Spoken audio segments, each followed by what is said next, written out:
다 같이 이사야 55장 5절. 이사야 55장 5절. 오늘은 한 민족을 부를 것이요. 구약에 계시된 이방인의 구원, 또 구약에 계시된 교회. 구약에 사실 교회가 계시 안 됐다고 일반적으로 돼 있어요. 일반 모든 신학교에서도 이제 그래 가르치고, 구약에는 교회가 계시되지 않았다 이렇게 되어 있는데, 구약에서 하나님께서 이방인들을 불러서 한 백성을 취하시겠다. 이 하나님께서 한 백성을 창조하시겠다. 이런 말씀이 성경에 있습니다. 이사야 55장 5절, 이사야 55장 자체가 초청장이라고 그랬죠. 1절도 초청, 2절도 초청, 다 내게로 오라, 내게로 오라, 내게로 오라, 이렇게. 내게로 나와들 3절까지 했고, 4절도 이제 4절 이제 3절에 대한 설명이었고요. 5절에 이제 또 내가 한 민족을, 저도 부를 것이요 나오죠. 한 민족을 부를 것이요.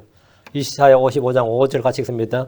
보라, 내가 알지 못하는 한 민족을 내가 부를 것이요 주 내 하나님 곧 이스라엘의 거룩하신 이로 인하여 너를 알지 못하던 민족들이 내게로 달려오리니 그분께서 너를 영화롭게 하셨느니라.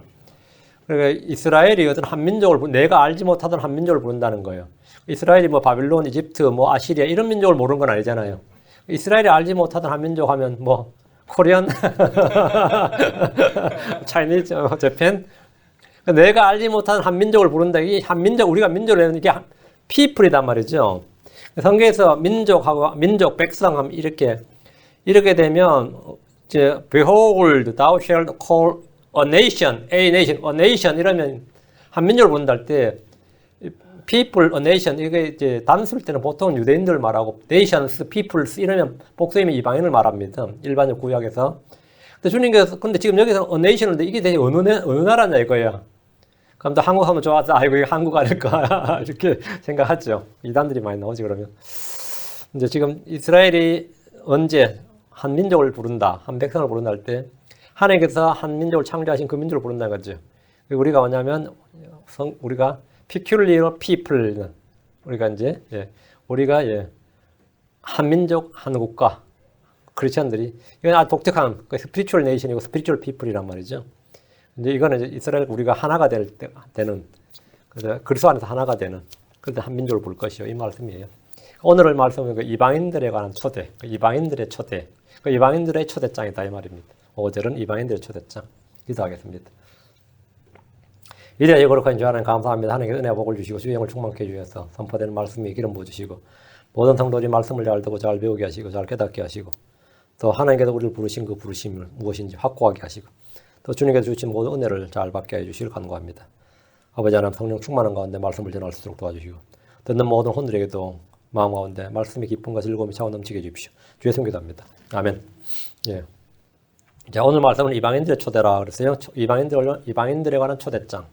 주께서는 유대인들만 부르신 것이 아니라 이방인들을 부르시는 초대장을 발송하셨습니다. 발송하셨어요. 5절에 보라, 내가 알지 못한 한 민족을 내가 부를 것이요 주 내 하나님 곧 이스라엘의 거룩하신 이로 인하여 너를 알지 못하던 민족들이 내게로 달려오리니 그분께서 너를 영화롭게 하셨느니라. 주께서 아브라함을 부르셨듯이 이제는 이방인들을 부르고 계십니다. 보라, 내가 알지 못하는 한 민족을 내가 부를 것이요. 이 말씀은 유대인들이 이방인들, 근데 이방인들이 하면 여러 민족이 아니다 말이에요. 이방인 하면 수백 수천 개죠. 민족이. 근데 a nation, 그러니까 A랑 원 하나란 말이에요.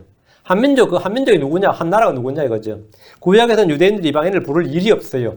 이스라엘이 위기에 처할 때 뭐 아시리아나 이집트를 부르고 동맹을 맺은 적이 있지만 그때마다 대언자들로부터 주의 책망을 들었습니다. 주께서는 유다나 이스라엘 이방인들을 신뢰하고 부르는 것을 원치 않으셨습니다. 주를 부르라고. 이방인들을 왜 부르냐 이거예요. 자, 그럼 구약시대에, 지금 본문은 구약시대에 적용되는 말씀이 아닌 거죠. 이 일은 천년왕국때 성취될 예언의 말씀입니다. 내가 맨날 천년왕국 때 이런 걸 하고 있으니.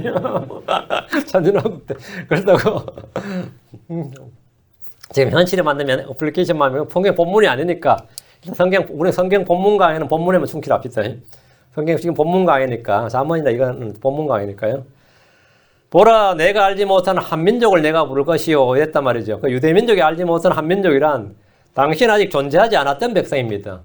내가 알지 못하는, 이 말, 내가 알지 못하는, 유대인이 알지 못하는 것은 유대인들이 알려져 있지 않는, 구약시대는 계시되어 있지 않는 한 민족이 있어요. 구약시대는 계시되어 있지 않는 하나님 한 백성. 누구냐 말이에요. 신약에서 계시됐죠. 그들은 크리스천들입니다. 교회는 구약에서 신비 속에 감추어져 있었습니다. 왕국은 대언자들을 통해서 반복적으로 선포되었지만 이방인과 유대인이 한 몸이 되는 교회의 신비는 사도 바울에게 계시되었고 다른 시대에서는 알려지지 않았습니다. 에베소 3장으로 갑니다. 5절 6절. 에베소 3장 5절 6절. 에베소서 3장 5절 6절. 그분께서 이제 자신의 거룩한 사도들과 대언자들에게 성령을 통해 이 신비를 계시한 것 같이 다른 시대들에서는 사람들의 아들들에게 그것을 알리지 아니하셨는데 그 다른 시대들, 그 아브라함 시대든 뭐 노아 시대든 뭐 지금 율법 시대든 모세 다윗 시대의 말이에요.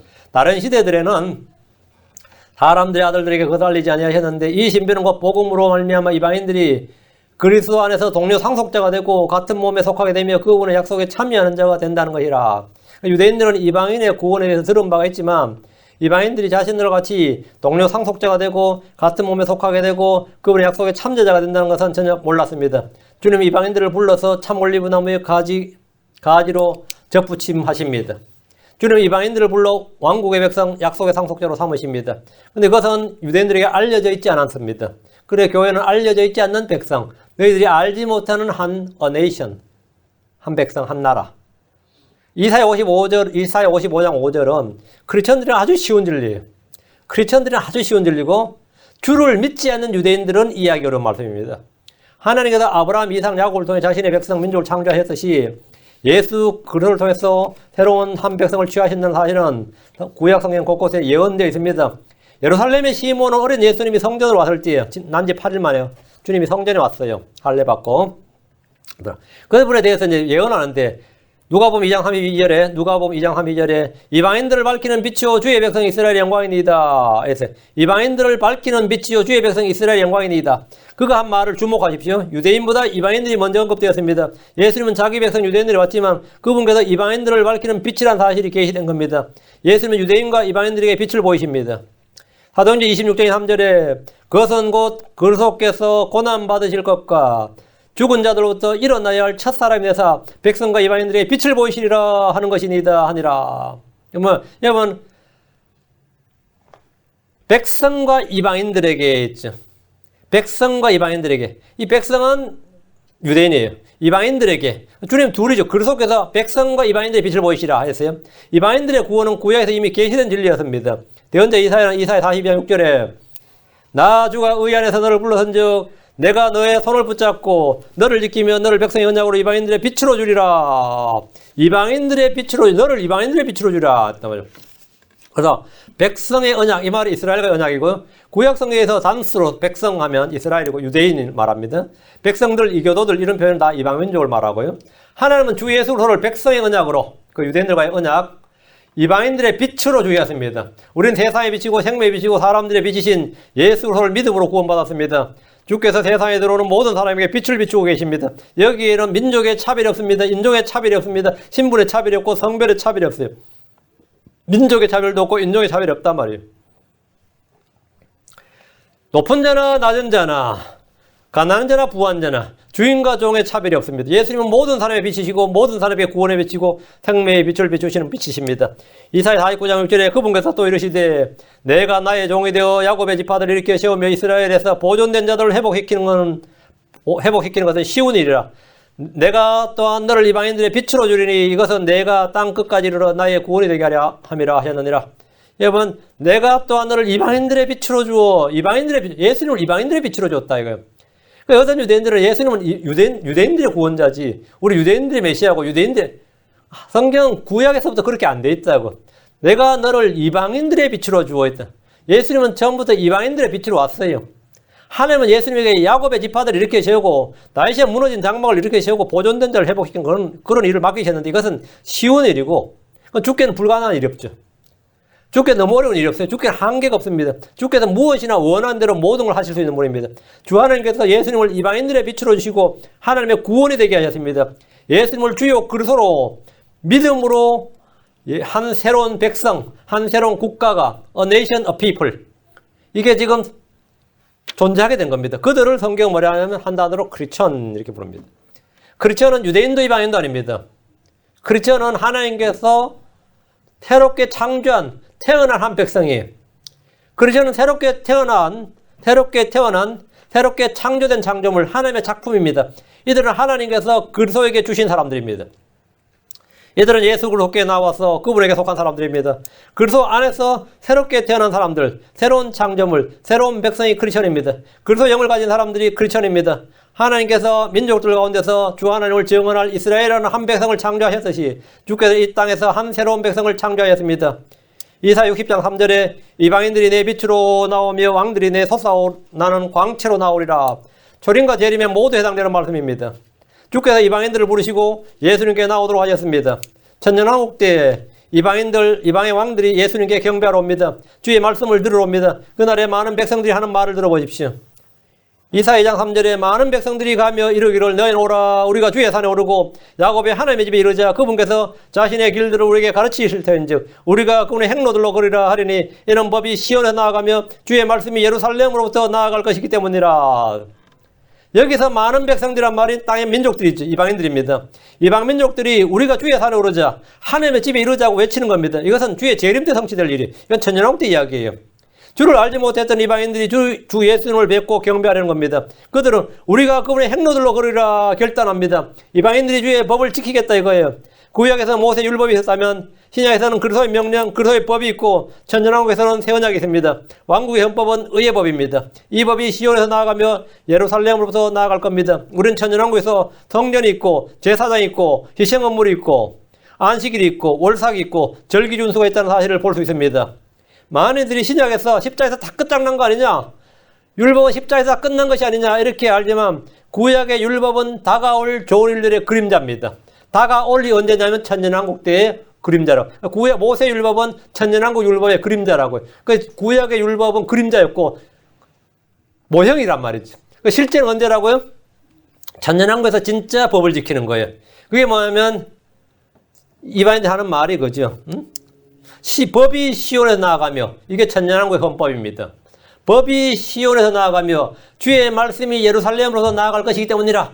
그럼 천년왕국에서 전부 다 이 법을 지켜야 되는 거예요. 천년왕국의 율법이에요, 이게. 천년왕국의 율법. 또 뭐 천년왕국의 복음 이러면 더 은혜로 올지 모르겠지만 천년왕국의 법입니다, 법. 그 구약의 법이 천년왕국의 모세 율법이 천년왕국의 법이 이 법의 모형이었고 그것은 다가올 좋은 것들, 앞으로 다가올 좋은 것들의 그림자다 말이에요. 그 솔로몬 성전은 천년왕국 성전의 모형이에요.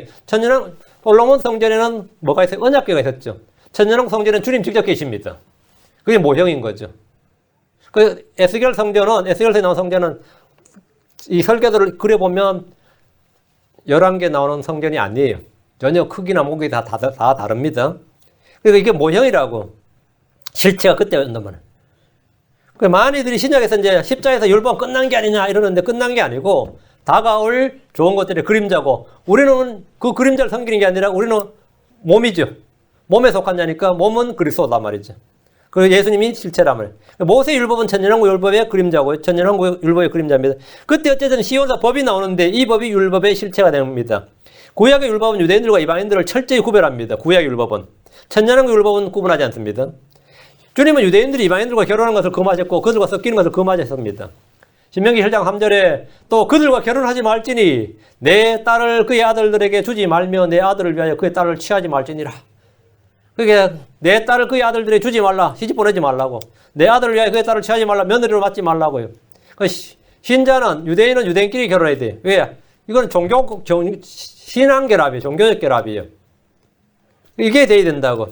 유대인들은 이방인들과 같은 식탁에 앉아서 식사하는 것도 금지할 정도였고 베드로는 이것을 법에 어긋나느니라고 했습니다. 유대인과 이방인 사이에는 거대한 벽이 있었습니다. 이 벽을 무너뜨리신 분이 주 예수님입니다. 사도행전 10장 28절 그들에게 이르되 유대인인 사람이 다른 민족에 속한 사람과 교제하거나 그에게 가까이 가는 것이 율법에 어긋나는 일인 줄은 너희가 아느니라. 교제하거나 뭐라고요? 가까이 가는 것도 율법에 어긋난다잖아요. 그걸 너희가 아느니라. 그러나 하나님께서는 내가 어떤 사람을 속되다고 하거나 부정하다고 하지 말 것을 내게 보이셨느니라. 어떤 사람을 그 이방인이라도 이제 속되다, 부정하다 이렇게 말하면 안 된다 이거예요. 신약에서는 그게 무너졌다 이거예요. 주님께서 그 벽을 무너뜨렸다 이거예요. 하나님 율법에 금지된 부정한 음식을 보여주시면서 일어나 잡아먹으라 하셨습니다. 부정한 것, 정한 것의 경계를 주님께서 무너뜨리셨다 이거예요. 이제 더 이상 정결한 음식과 부정한 음식에 차별이 없듯이, 벽이 없듯이 유대인과 이방인의 차별이나 단절이나 벽이 없어진 겁니다. 에베소 2장 14절에 그분 우리의 화평이시니라. 그분께서 둘을 하나로 만드사 우리 사이에 중간 분리벽을 허무시고, 중간 분리벽을 허무셨다. 중간 분리벽을. 이건 사실이죠. 주님께서 중간 분리벽을 허무셨다 이거예요. 여기서 중간 벽을 허무셨다. 분리벽을 허무셨다. 분리벽을. 그 너와 나 사이에 어떤 벽이 있어요. 너와 나를 경계짓는, 있죠. 나라마다 국경이 있고 집안마다 담벼락은 건 있잖아요. 중간 분리벽이 있는데 주님께서 유대인과 이방인의 벽은 너무나 깊어요. 너무나 높고 도저히 안 되는, 주님께서 무너뜨리시고, 더 한 건 하나님과 죄인 사이의 벽, 남자와 여자의 성별 사이의 벽, 주인과 종의 신분의 벽, 인종 간의 벽. 그러니까 그리스도 안에서 모든 벽을 다 주님께서 무너뜨려 중간 분리벽을 허무셨다 이거예요. 우리는 그래서 크리스천들은 그리스도 안에서 전부 다 하나가 되는 거죠. 근데 이 1차적 의미는 유대인과 이방인 간의 중간 분리벽을 허무셨다. 이게 가장 큰 의미입니다. 신약에서는 유대인과 이방인이 함께 나오는 구절이 많습니다. 로마서 2장 9절 10절.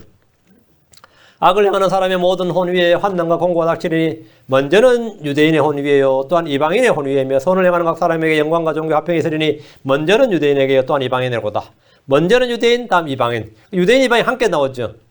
먼저는 유대인에게요 또한 이방인에게로다. 이 표현이 자주 나오는데 이 말씀대로 주님은 유대인과 이방인 모두의 하나님이십니다. 예수님은 모두의 구원자입니다. 유대인과 이방인들은 모두 다 죄 아래 있습니다.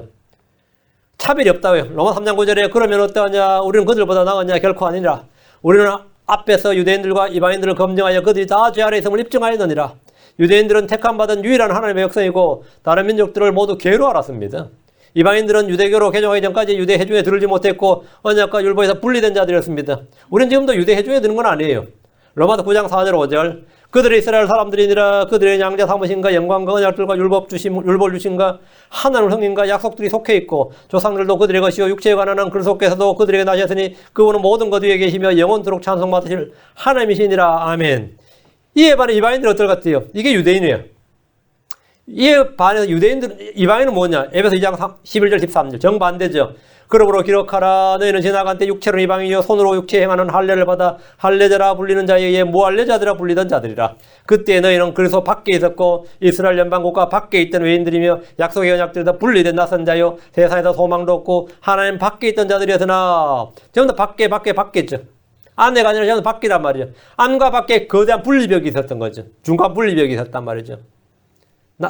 분리벽이 한때 멀리 떨어져 있던 너희가 이제는 그리스도 예수님께서 그리스도의 피로 가까워졌느니라. 분리벽이 무너진 거죠. 허물어진 거죠. 그 둘이 하나가 되겠다. 예수님의 피로 말미암아 유대인과 이방인은 가까워졌습니다. 크리스천들에게 유대인은 굉장히 가까워요. 사실 유대인들이 나한테 해준 것도 없지만 어쩌면 우호적이라고.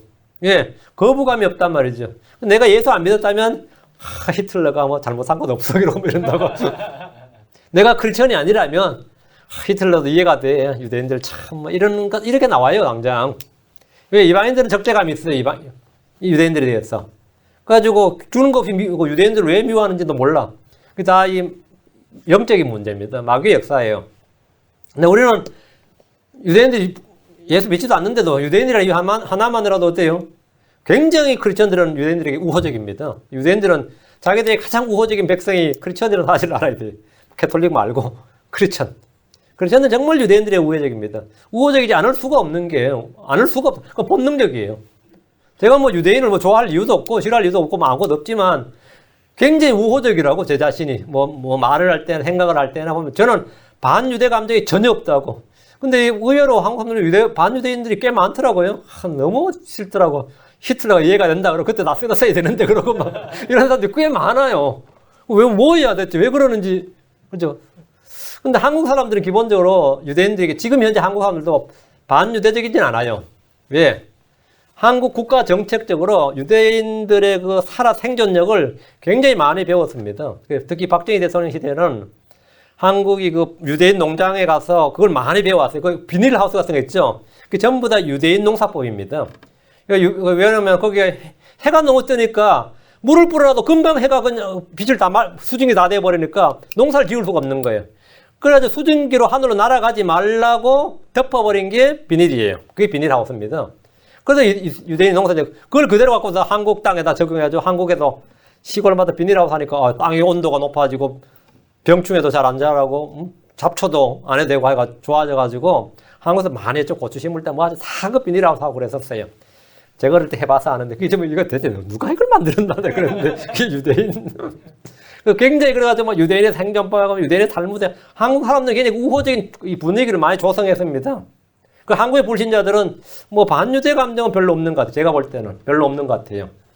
근데 크리스천들은 어쨌든 굉장히 유대인에게 우호적이고 차별이 없다 이거. 중간벽이 허물어졌다 이거죠. 예. 이제 더 이상 유대인과 이방인 사이에 차별이 없는데 로마 10장 12절 이는 유대인과 그리스인 사이에 차별이 없기 때문이라 모든 사람에게 계신 같은 주께서 자신을 부르는 모든 사람에 부여하시나니 주님께서는 차별이 없다 이거예요. 이거는 부모의 심정을 가지면 돼요. 아버지의 마음에서는 어때요? 자식이 좀 못난 자식이라도 어떻죠? 형제들이 그 자식한테 더 잘해줬으면 좋겠죠. 저희 교회 전에 목사님도 애가 아들 둘, 딸 하나인데 딸이 다운증후군이었어요. 그러니까 그럼 온 정성이 신경이 어디 가겠어요? 그 딸한테 나가죠. 아들 둘은 멀쩡하고 저 뭐냐 똑똑하고 그러는 거 그러니까 그 아버지가 한정 딸한테 하는데 오빠들은 그게 그래요 안 그래요? 장애인 동생을 부끄러워한다고. 그래 아버지한테 많이 맞았다고 그래요. 아버지한테는 뭐 동일한 자식이란 말이죠. 동일한 자식이고 오히려 더 잘해주길 바라지 애들이. 그러면 더 부모 마음은 형제가 말이죠 그 불쌍히 여기고 이러면 굉장히 근데 이제 내가 눈 감아도 괜찮겠다 이런 마음이 든다고. 실제 형제 간의 우애가 부모 마음은 그렇게 중요한 겁니다. 그 성도들 사이도 마찬가지. 하나님 입장에 갈 때 성도들끼리 서로 싸우고 이러면 어떻겠어요? 내 좀 잘났다고 싸우고 뭐 하고 하면 아버지 입장에서는 이제 난감한 거지. 응? 둘이 사이 좋은 게 훨씬 더 좋은 거야. 한 명 능력이 모자라든 좀 못났든 그런 하나님 입장에 아버지 입장에 별로 중요하지 않습니다. 교회에서도 똑같아요. 목자 입장에서는 여기 신천지가 스며들어서 몰랄까 그 사람 빼고는 다 성도예요. 다 양이라고. 이놈 저놈 싸우는 거 안 좋아해요? 안 좋아한다고. 이놈 저놈 뭐 하는 것도 안 좋아하고 더 사이좋게 지내길 너희끼리 서로 화목하라. 이렇게 되는 거 다 부모의 심정이죠. 형제가 형제를 대하는 거하고 물론 뭐 야곱처럼 요셉만 이뻐하고 그러면 어떻게 돼요? 저는 여러분 가운데 특별한 특별히 한 놈만 이뻐하고 그런 건 없어요. 그러면 큰 사고 나지. 내가 혹시나 그렇게 보여도 오해 없기 바랍니다. 특별히 한 사람만 그런 건 없어요. 물론 손가락은 말이죠. 길이가 다 달라요. 손가락은 길이가 다 달라. 앞 깨물면 다 아픈 건 맞는데 그런 차이는 인정을 해야 됩니다. 더 열심히 하는 사람이 있고 덜한 사람이 있고 더 자주 이야기하는 사람이 있고 자주 교제하는 사람이 있는데 그걸 가지고 난리치면 그건 상당히 곤란해요. 손가락의 길이가 차이가 있다. 그걸 생각하고 손가락도 엄지손가락이 있고 새끼손가락이 있어도 새끼손가락이 나쁜 게 아니에요. 못난 것도 아니고. 엄지손가락이 물론 더 굵고 하지만 네 그렇게 부모 입장에서는 다 마찬가지고 목자 입장도 똑같습니다. 똑같은데 저희 교회에서도 뭐 이런저런 있어도 목사 입장은 항상 그 부모 입장이에요. 그 마음을 갖고 그 마음으로 있다고. 같이 그냥 패거리 문학세 가지고 편나누면 안 된다고. 하나님께서 이제 유대인과 이방인도 마찬가지다. 구약에서는 아니었어요. 유대인만 자기 백성이었어요. 신약에서는 그게 아니다 이거예요. 유대인과 그리스인 사이에 뭐가 없다? 차별이 없다. 성경 이 말이 굉장히 많이 나옵니다. 굉장히 많이 나와요. 로마 3장 22절에 그것은 곧 예수 그리스도의 믿음으로 말미암아 모든 자에게 미치고 믿는 모든 자에게 임하는 하나님의 의니 거기에는 차별이 없느니라. 거기에는 뭐가 없다? 차별이 없느니라. 이제는 더 이상 유대인과 이방인 사이에 차별이 없다 이거예요. 주께서 자신을 부르는 모든 사람에게 부여하시는 그 차별이 없다 이거예요. 하나님 부여하시면 차별이 없다. 유대인들이 율법의 행위가 아닌 그리스도를 믿어서 구원을 받고 이방인들도 믿음으로 구원받습니다. 똑같습니다. 둘 다 동일한 성령을 받습니다. 지금 유대인들이 주 예수를 믿지 않으면 지옥으로 떨어집니다. 이방인도 마찬가지. 똑같으면 차별이 없습니다. 유대인이라고 뭐 지옥 안 떨어지는 거 아니에요? 유대인이라고 다른 방으로 구원받는 거 아닙니다. 똑같습니다. 이 둘 사이에 나오면 차별이 없다. 로마 3장 29절, 9장 24절. 이 구절 오늘날 메시아는 유대교나 히브리 뿌리 운동, 히브리 루트 무브먼트 이런 거 있죠. 아니면 유대교 민족주의자들의 종교 운동을 깨부수는 망치 같은 말씀이에요. 자, 로마서 3장 29절. 그분 오직 유대인들의 하나님이시냐? 그분은 또한 이방인들의 하나님이 아니시냐? 참으로 또한 이방인들의 하나님이시니라. 유대인들의 하나님이시냐? 이방인들이 하나님이시니라. 주님 유대인들이 하나님이시고 또한 이방인들이 하나님이시니라. 거기 내 유대인이라고 뭐 하지 말고 유대인과 그리스도인 사이에 차별이 없다고. 하나님은 참으로 이방인들이 하나님이십니다. 로마 9장 4절. 이 그릇들은 곧 우리니 즉 그분께서 유대인들 중에서 뿐만 아니라 이방인들 중에서도 부르신 자들이니라. 여러분, 유대인들 중에서 뿐만 아니라 이방인들 중에서 부르신 자들. 이게 그릇이 하나님 쓰는 그릇들이라 이거예요. 그릇들. 그러니까 하나님은 이방인들 중에서 부른 자들을 자신이 택한 그릇으로 사용하십니다. 하나님은 유대인이나 이방인 모두가 한 몸 안으로 한 성령 안으로 들어오게 하셨습니다. 고린도전서 12장 13절에 우리가 유대인이나 이방인이나 매인자나 자유로운 자나 모두 한 성령의 침례를 받아 한 몸 안으로 들어왔으며 모두가 마시게 되어 한 성령 안으로 들어왔느니라. 그러니까 한 침례, 한 성령 안으로. 그러니까 유대인이나 이방인이나 매인자나 자유로운 자 구분 없다, 차별 없다 이거예요. 차별 없어요. 그리스도 안에서는 유대인이라고 우월할 것도 없고 이방인이라는 이유로 못난 것도 없습니다. 다 동일합니다. 주님은 모두에게 부유하십니다. 주님은 모두에게 성령을 보여주십니다. 우리는 유대교로 개종해서 유대인이 되어야 하는 것이 아니라 예수 그리스도를 믿어야 됩니다. 유대인은 예수 그리스도를 믿어야 됩니다. 똑같습니다. 차별이 없다예요. 다시 5절. 보라 내가 알지 못한 한 민족을 내가 부를 것이요 주 내 하나님 곧 이스라엘의 거룩하신 이로 인하여 너를 알지 못하던 민족들이 내게로 달려오리니 그분께서 너를 영화롭게 하셨느니라. 유대인들이 알지 못한 한 민족이 누굽니까? 에집트, 바벨론, 아시리아 같은 민족들은 이스라엘이 익히 다 알고 있습니다. 지중해 주변의 민족들은 다 알려져 있어요.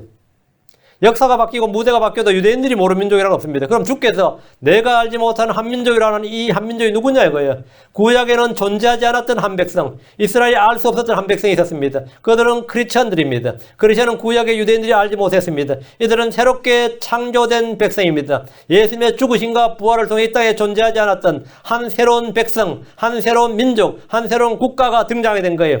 이거는 이 네이션은 뭐예요? 홀리 네이션이죠. 거룩한 민족이 등장하게 된 거예요.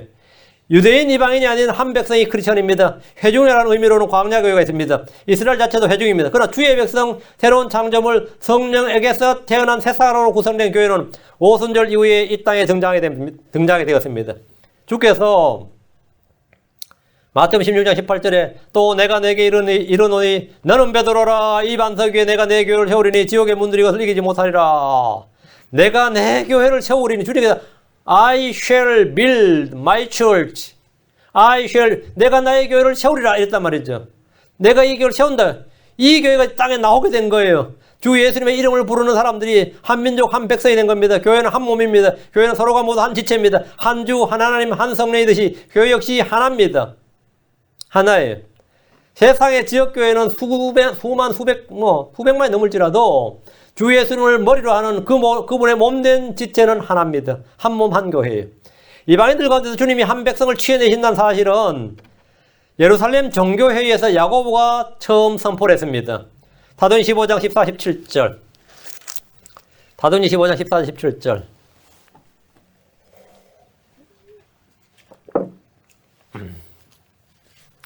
하나님께서 처음으로 이방인들 가운데서 자신의 이름을 위하여 한 백성을 취해내시려고 그들을 찾아가신 것을 시몬이 밝히 말하였는데 대언자들의 말씀이 이것과 일치하는도다. 기록된 바 이 일 뒤에 내가 돌아와 다윗의 쓰러진 장막을 다시 건축하고 내가 그것의 허물어진 것을 다시 건축하며 내가 그것을 세우리니 이것은 사람들 중에 남은 자들과 예건드라. 이것은 사람들 중에서 남은 자들, 이게 유대의 남은 렘넌트입니다. 남은 자들과 내 이름으로 불리는 모두 이방인들이 예건드라. 주를 찾게 하려면 내 이름으로 불리는 모두 이방인들 누구죠? 내 이름으로 불리는 이방인들 크리스천이죠. 크리스천은 주의 이름으로 불리는 백성이잖아요. 크리스천이 뭐죠? 그리스도에 속한 사람들의 뜻입니다. 그리스도를 따르는 사람. 이게 크리스천이에요. 크리스천. 내 이름으로 불리는 모든 이방인들이 주를 찾게 하람이니라. 이 모든 일을 행하는 주가 말하노라. 여기 보면 주님께서 시몬은 이제 베드로고 기록된 바 이 일 뒤에 내가 돌아와 다윗의 쓰러진 장막을 건축하고 내가 그의 허물인 걸 다시 건축하며 내가 그것을 세우리니 이것은 사람들 위해서 남은 자들과 내 이름으로 불리는 모든 이방인들이 주를 찾게 하람이니라. 이렇게 선포했는데 그 제일 처음에 14절에 하나님께서 처음으로 이방인들 가운데 자신의 이름을 위하여 한 백성을 취해내시려고 처음으로 이방인들 가운데 자신의 이름을 위하여 이방인들 가운데 자신의 이름을 위하여 한 백성을 취해내시려고 그들을 찾아가셨다. 하나님께서 베드로를 보내가지고 찾아가셨다 이거예요. 그게 고넬료죠. 그게 사도행 10장이란 말이죠. 그러니까 이제 이방인들에게 복음의 문이 열렸어요. 그 자신의 이름을 위해서 한 백성을 취하시려고 그 주님이 그들을 찾아가셨다고요. 복음 전도자를 통해서 베드로를 통해서 찾아갔는데 주님이 이방인들을 찾아갔다는 거예요. 복음 선포되고 이제 고넬료가 구원받았죠. 왜 구원받았냐면 이방인들에서 자신의 이름을 위해 한 백성을 취해낸다 그래요. 이게 한 백성이 바로 a nation of people입니다. 한 백성. 이 한 백성이 누구냐예요. 이게 이방인들 줄을 찾게 하기 위해서 야곱은 유대인들과 더불어 내 이름으로 불리는 모든 이방인들이라고 하면서 그들이 주 예수 그리스도를 믿는 크리스천임을 확증했습니다. 근데 성경에 기록되어 있다고 했는데 어디에 기록되어 있는 거? 이 구절이 어디서 인용한 거? 기록된 바 이렇게 했잖아요. 야곱과 기록된 바 이 구절이 어디서 인용한 거예요? 구약 어딘가 인용되어 있었을 거 아니에요. 이제 있으니까 인용을 했겠지. 그 이사야 62장 2절이에요. 이방인들이 내 의를 모든 왕들이 내 영광을 보리라. 또 너는 주의 입이 정하실 새 이름으로 불리며 여기 언더라인. 또 너는 주의 입이 정하실 새 이름. 이건 이집션도 아니고 아시리안도 아니고 바빌론도 아니고 로마도 아니고 그릭도 아니고 뭐죠? 주의 입이 정하신다. 새 이름을. 여기 구약에 안 나와. 구약성에 한 번도 안 나온 새 이름이 있어요. 크리스천입니다. 주의 이름이 정하실 새 이름으로 불린다. 우리는 다 뭘로 불리죠? 예, 철치, 예, 크리스천하고 불려요.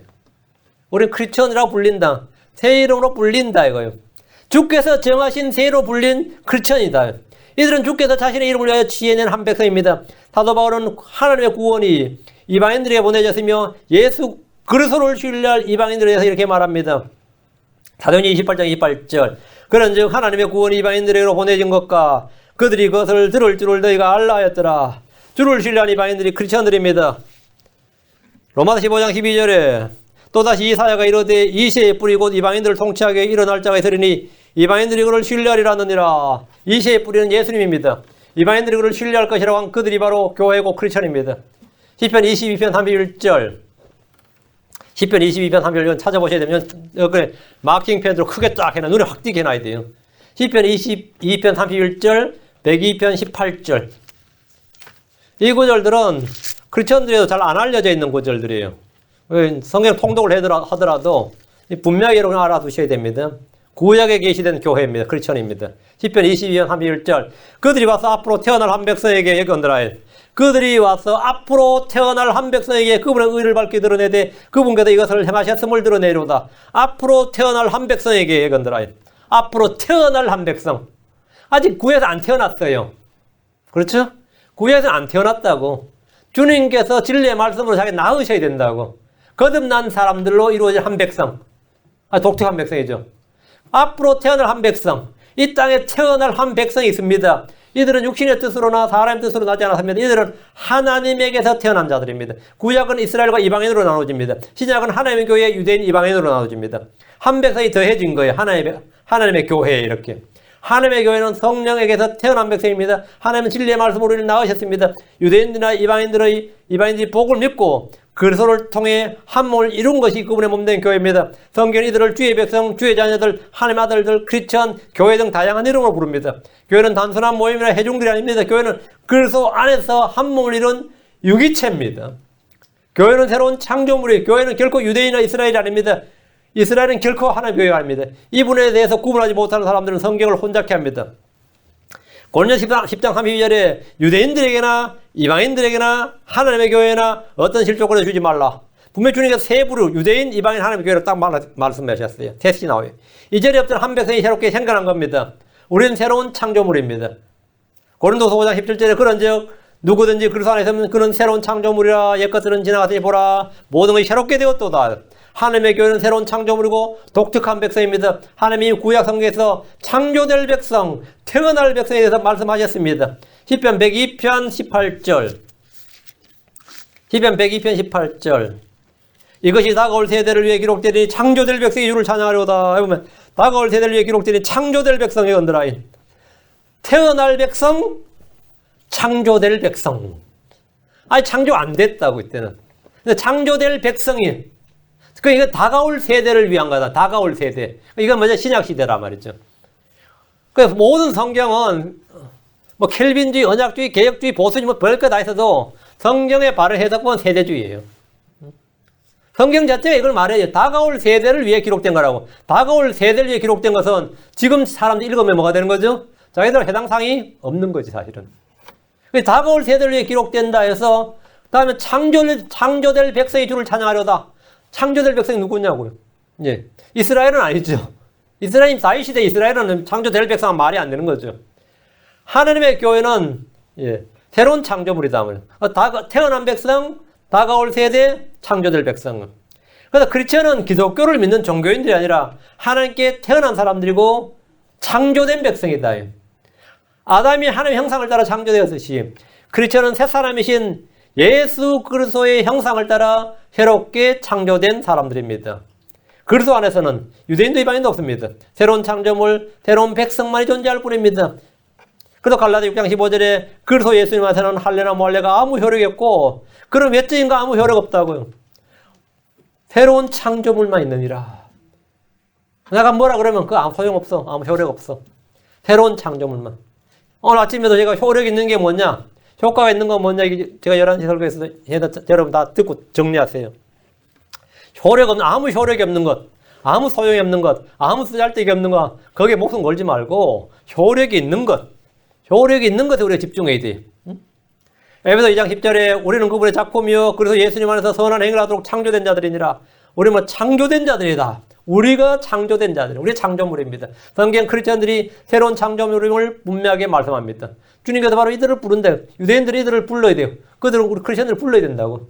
창조될 백성은 하나님으로부터 태어난 백성, 태어날 백성입니다. 새로운 창조물로 만들어진 것이 아니라 태어나는 겁니다. 자, 5절에서 언급된 시편 102편 17, 18절과 이 구절 잘 비교합니다. 자, 비교해 보셔야 됩니다. 시편 22편 30절, 31절. 말씀을 잘 따라오셔야 돼요. 제가 이렇게 또 강론한다고, 또 뭐, 성경 학원 만들어 놓는다 그러고 또 그러면 안 돼.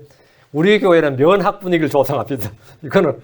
이건 뭐 어쩔 수 없어요. 이게 뭐 특징이 그런데 뭐 다르게 바꾼다고 나아질 것도 없습니다. 항상 면학 분위기를 조성해. 항상 공부하는 분위기. 그 말씀 집내교회 가면 공부하는 분위기다. 그 노트와 펜이 필요한 교회다. 이런 그 분위기를 딱 만들어 놔야 돼. 예. 시편 22편 3절 31절. 제가 지난주에 성경학교 등록을 받았거든요. 근데 뭐 과제물이 막 나가니까 뭐 그걸 실족을 해가지고 막 저 다음 학기에 등록하겠습니다. 뭐 이러다 속주라고 이번엔 좀 빼주세요. 뭐. 저 집에 프린터기 없어요. 그렇지. 70, 80 먹은 분들은 프린터가 있을 리가 뭐가 있겠어. 제가 프린터 새로 사야 되나요? 뭐 이러는 분도 있고. 사야지 하나. 프린터는. 내가 이거 아무리 어려워 보여도 닭도리탕 하는 것보다 쉽다고. 닭도리탕 하는 게 얼마나 어려워요. 그죠? 이거 하고 쉽다고. 어려워 보여도 곰탕 끓인 거나 설렁탕 끓인 거 비하면 아무것도 아니지. 그 어려운 요리도 하는데 제가 요리 한번 해보려면 아득해요. 앞이 캄캄하고. 거기에 비하면 이거는 거저먹기지. 밀가루 반죽보다 쉬운 게 이거 정리하고 공부하는 거라고 해요. 밀가루 반죽보다. 배우면 쉽습니다. 처음에 적응이 안 되더라도 한번 해봐. 해보면 스스로 내 속에 힘이 생긴다는 느낄 거예요. 저는 86년에 구원받았는데 86년부터 설교 노트가 있었어요. 항상 노트에 썼어요. 노트에. 근데 제 후배가 크리스천이었는데 제가 노트한 것만 보더니만 야 노트 진짜 잘했지. 근데 노트만 읽어도 너무 저게 된다는 거예요. 근데 이제 그때 제가 실수를 했어요. 입시철이 바로 가까우니까 이제 바빠지니까 교회로 옮겼는데 그 교회에서는 노트를 폈는데 제목 날짜 쓰고 나면 적을 게 없어.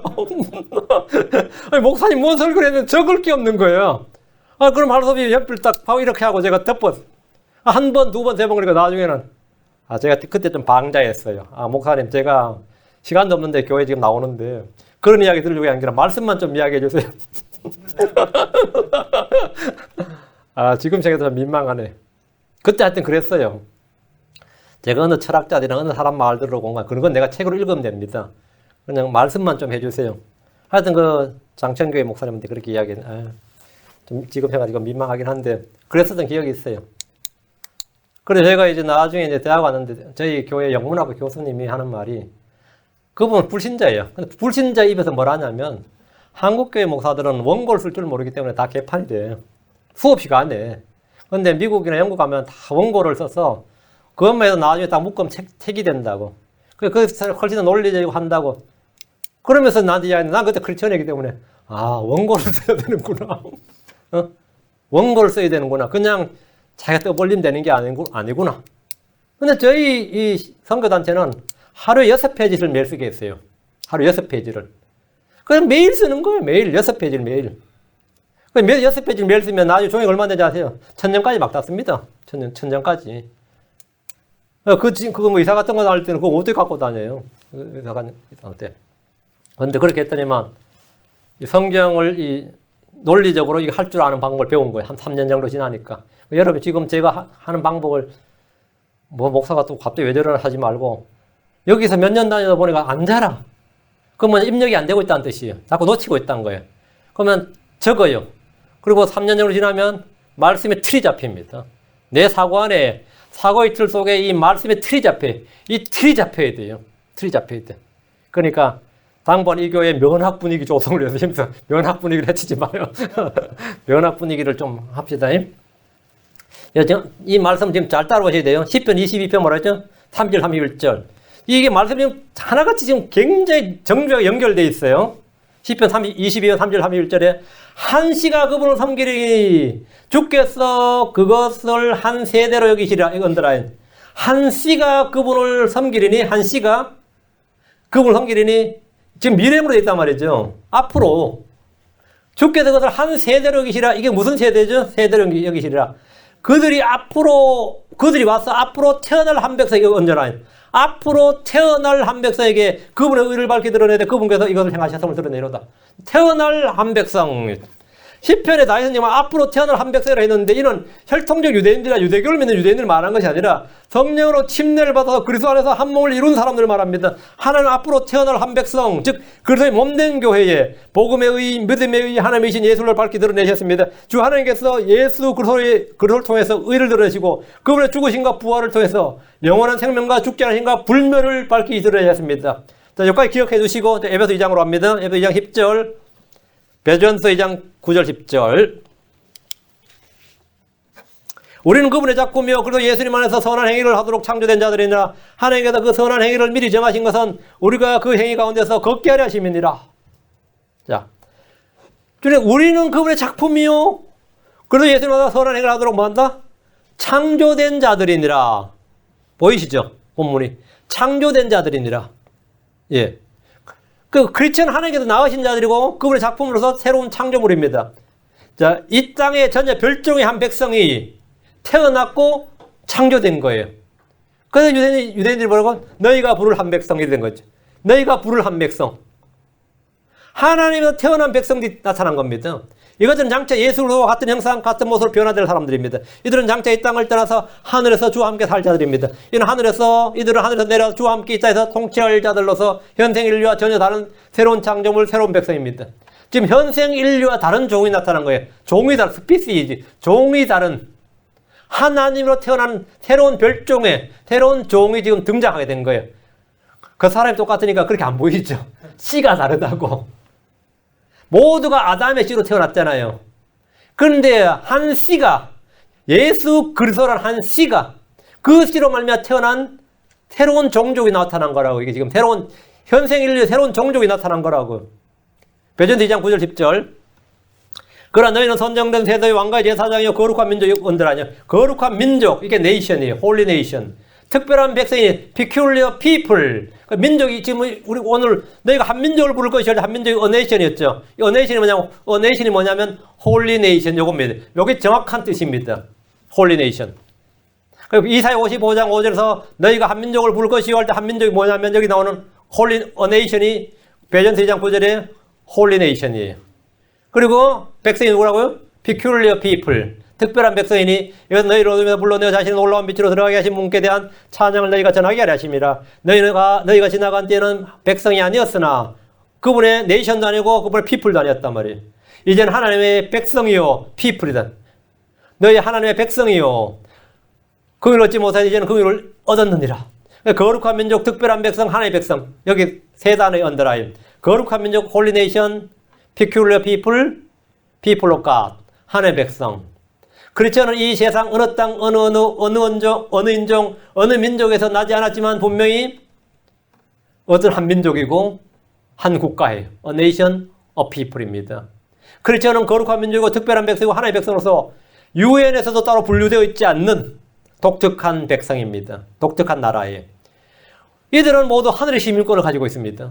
이들은 모두 하늘의 생활 방식을 가지고 있습니다. 이들은 하늘에서 보화를 쌓아둡니다. 이들은 이 땅과 이 땅에 있는 것들이 아니라 하늘과 하늘에 있는 것들에 애착을 둡니다. 이들은 이 세상을 사랑하지 않습니다. 이들은 육신의 몸 안에 살지만 육신의 정욕을 십자가에 못 박고 주의 성령을 따릅니다. 이들은 이 세상에 살지만 이 세상을 십자가에 못 박고 이 세상에 대해 못 박힙니다. 이들은 이 땅에서 세금을 내고 위에 있는 권세에 복종하지만 더 높은 권세에 복종합니다. 이들은 이 땅에 있는 법을 지키면서도 사람들이 정하지 않는 다른 법을 소유하며 그것을 지키려 했습니다. 이들은 하늘의 부르심, 하늘에 있는 것들에 관심을 둡니다. 이들은 이 땅의 어떤 왕국이 아닌 왕국의 백성으로 주의 법을 따릅니다. 성경은 이들을 창조된 백성, 태어난 백성, 하나의 백성, 홀리 네이션, peculiar people, 그냥 간단하게 크리스천. 이들은 새로운 창조물, new creatures. 그리고 이스라엘이 전혀 알지 못했던 한 백성이었습니다. 다시 5절, 이사야 55장 다시 5절. 보라, 내가 알지 못한 한 민족을 내가 부를 것이요 주 내 하나님 곧 이스라엘의 거룩하신 이로 인하여 너를 알지 못하던 민족들이 내게로 달려오리니 그분께서 너를 영화롭게 하셨느니라. 앞부분은 초림과 이 시대의 교회, 크리스천들에게 적용할 수 있지만 뒷부분은 초림이나 교회에 적용되지 않습니다. 너를 알지 못하던 민족들이 했으니까 이거는 크리스천이 아닌 거죠. 민족들이 하면 이방인들이에요. 민족들이 내게로 달려오리니 그분께서 너를 영화롭게, 이건 재림에 해당되는 거죠. 너를 알지 못하던 민족들이 내게로 달려오리니, 이 말씀은 재림 때 성취될 예언의 말씀인데 대언자 이사야님 초림과 재림을 다 언급하고 있습니다. 주님은 초림 때 이방인들을 그리스도 안으로 부르셨습니다. 하늘에 부르신 구원으로 초청이죠. 다 내게로 오라, 이 말씀은 민족, 인종, 성별에 관련 없이 모든 사람을 대상으로 합니다. 재림 때 주님은 흩어진 유대인들을 불러 모으십니다. 그날의 이방인들은 이스라엘 하나님, 이스라엘의 거룩하신 이로 인하여 유대인들에게 달려옵니다. 이방인들이 막 유대인들이 달려오는 거예요. 왜 달려오는 것 같아요? 지금 5절에 보면 주 내 하나님 곧 이스라엘의 거룩하신 이로 인하여 너를 알지 못하던 민족들이 내게로 달려오리니, 내게 달려오리니, 반갑다 달려오는 거죠. 그날에 이방인들이 예루살렘으로 주를 경배하러 모여들 겁니다. 주의 법을 듣게 모여드는 거예요. 온 세상의 모든 민족들이 그리로 모여드는 거예요. 모든 길은 로마로 아닙니다. 뉴욕으로 아니에요. 예, 모든 길은 예루살렘으로 옵니다. 모든 민족들은 다 그리로 몰려드는 거죠. 그리로. 거기에 주께서 계시기 때문입니다. 그래, 유대인 땅으로 막 모두 몰려드는 장, 모두가 유대인들 너에게 달려든단 말이죠. 달려온다고. 그날의 주의 성전은 모든 민족들에게 기도하는 집이라 불립니다. 구약시대는 물론이고 신약시대에도 이방인들은 예루살렘 성전에 들어갈 수 없었습니다. 신약시대에 바울이 말이죠. 이방인 데려가있다는데 그 이방인 데려왔다고 난리 나잖아요. 성경에서. 그죠? 유대인들은 성전에 이방인들이 있는 건 상상도 할 수 없는 이야기죠. 거기에 들어갔다가 맞아 죽는 수가 있어요. 모세의 성막이나 솔로몬의 성전이 건축된 이후로 이방인들이 이곳에 와서 기도하거나 민족들에게 기도하는 집이라 불린 적이 없어요. 그건 그 구약 이야기가 아니다. 이 일은 주께서 재림하실 때 천년왕국 성전을 말하는 겁니다. 주께서 이 땅에 오시고 왕좌에 앉으실 때 세상의 모든 민족들이 이곳으로 와서 기도하고 헌물을 드립니다.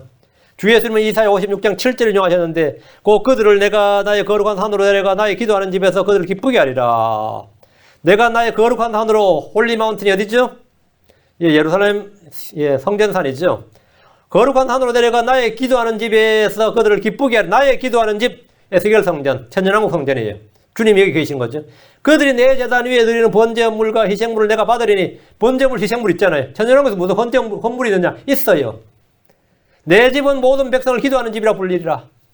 내가 천년왕국에서 이 헌물이 있다고 하니까 얼마나 강력하게 어떤 분이 반발하는지 내가 보여줬어요. 있다고. 에스겔에서 보여줬는데 모든 헌물이 십자에서 끝난 거지. 무슨 천년왕국에서 피를 흘리냐, 어떤 태운 헌물들이냐 하는데 성경을 안 믿는데 그럼 어떻게 이 구절이 어떻게 되는 거죠?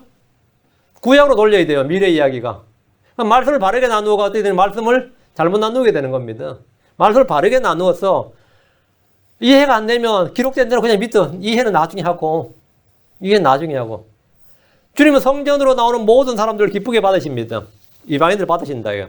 그날의 유대인들은 온 세상의 모든 민족에게 존경과 부러움과 높이를 받습니다. 민족들은 유대인들의 옷자락을 붙들고 이렇게 말한다고 그랬어요.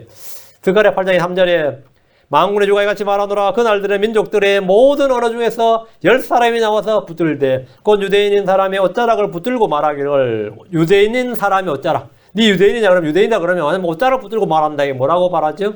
우리가 너희와 함께 가려 하노니 하나님께서 너희와 함께 하시면 우리가 들었노라 하리라. 그 유대인들이 어떤 대접을 받는 거예요? 이방인들한테 하면 그냥 귀빈 대접 받는 거예요. 이 사람 유대인이냐 그러면 그거 한마디로 끝나는 거예요. 이 사람 유대인이냐 그러면 그 한마디로 뭐라는 거죠? 그럼 사람들이 몰려들어서 막 그 사람 붙들면서 같이 가자 그러고 막 너희 가운데 하나님 계신다고 들었다. 응? 예수님께서 그들 가운데 그 하나님께서 너희와 함께 하심을 우리가 들었노라. 이러면서 몰려든다는 거죠. 민족들이 유대인들에서 달려온다 이 말은 문자 그대로 성취될 예언의 말씀이고 이때 비로소 출애굽기 19장 5절의 말씀대로 또 너희는 내게 제사장 왕국이 되며 거룩한 민족이 되리라. 이 말씀이 성취됩니다. 제사장 왕국 거룩한 민족. 다시 5절. 그분께서 너를 영화롭게 하셨느니라. 하나님께서 이스라엘을 영화롭게 하셨다는 말입니다. 이 역시 그날에 성취될 예언의 말씀인데 지금 이스라엘은 더럽혀져 있습니다. 영화롭게 된 게 아니라 더럽혀져 있어요. 이방인의 때에 그들은 민족들의 발밑에 밟힌 채로 살았습니다. 오랫동안 바빌론한테 밟혔으면 다음에는 해방돼요. 다음 페르시아예요. 이제 해방돼요. 다음 그리스예요. 다음 해방됐어요. 아니면 다시 로마야. 다시 해방됐어요. 유럽에서 밟혀. 이거 뭐 끝이 없어. 언제까지? 1948년까지. 지금도 지금 이스라엘 땅이 경상북도 땅만 합니다. 아주 작은 땅입니다. 그런 땅에 살고 있어요. 항상 둘러싸여서 위협을 받고 있는 거죠. 그래서 미국이란 튼튼한 적이 있으니까 그나마 낫지요. 완전 진짜 뭐 항상 위험 가운데 살고 있죠. 어디로 가도 안식이 없습니다. 그날에 주님은 그들을 보석으로 만드시고 그날에 자신의 소유로 삼으십니다. 말라기 3장 17절에 만군의 주가 말하노라 내가 나의 보석들을 만드는 그날에 그들을 나의 소유로 삼을 것이요 또 사람이 자기를 섬기는 자기 친아들을 아끼는 같이 내가 그들을 아끼리니 주님께서 나의 보석들을 만드는 그날에 그들을 나의 소유로 삼는다. 보석들, 나의 보석들을 만든다. 이스라엘을 하나하나 보석들. 지금 크리스천들은 뭐죠? 전부 다 주님의 보석이에요. 주님은 그들을 다윗의 셈에서 더러움을 씻어주십니다. 그들을 정결하게 하신 후에 그들을 아름답게 해주십니다.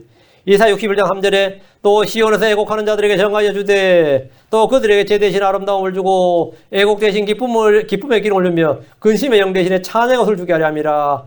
그리함으로 그들이 주께서 심으신 의의 나무라 불릴 것이요 이로써 그분께서 영광을 받으시리라. 이렇게 해서 이스라엘이 주님께서 너를 영화롭게 하셨느니라. 어떻게 영화롭게 했다는 거죠? 민족들의 머리가 되고 왕가의 제사장 저게 되고 거룩한 민족 거룩한 백성. 예. 제사장 민족, 이게 priesthood, priestly nation, 이게 되고 말이죠. 이게 전부 다 주님이 영화롭게 한 거죠. 그다음에 보석들을 만들어주고, 더러움을 씻어주고, 그다음에 아름다움을 주고, 기쁨의 기름을 주고, 찬양의 옷을 주고, 이것이 뭐냐면 너를 영화롭게 하는 거예요. 이스라엘 그렇게 영화롭게 된 거예요. 하나님께서 영광을 받으시고 그들을 영화롭게 해주십니다. 크리스천들은 이미 주 안에서 의롭고 거룩할 뿐 아니라 영화롭게 하셨습니다. 우리는 영화롭게 되었어요. 로마서 8장 30절에 뿐만 아니라 그분께서는 자신이 예정하신 그들을 또한 부르시고 자신이 부르신 그들을 또한 의롭다 하시고 자신이 의롭다 하신 그들을 또한 영화롭게 하셨느니라. 영화롭게 하셨다잖아요. 그리스도 안에서는 이미 다 된 일이에요. 이제 나타날 일만 남은 거죠. 법적으로는 다 이미 완비된 끝난 겁니다. 주께서 오시면 이 말씀의 성취를 우리는 보게 될 겁니다. 그래서 한민족을 부를 것이요. 주님께서 한민족을 부를 것이요. 이 말씀대로 이 한민족의 정체는 오늘 한민족이 아니고요. 한민족이 아니고, a nation.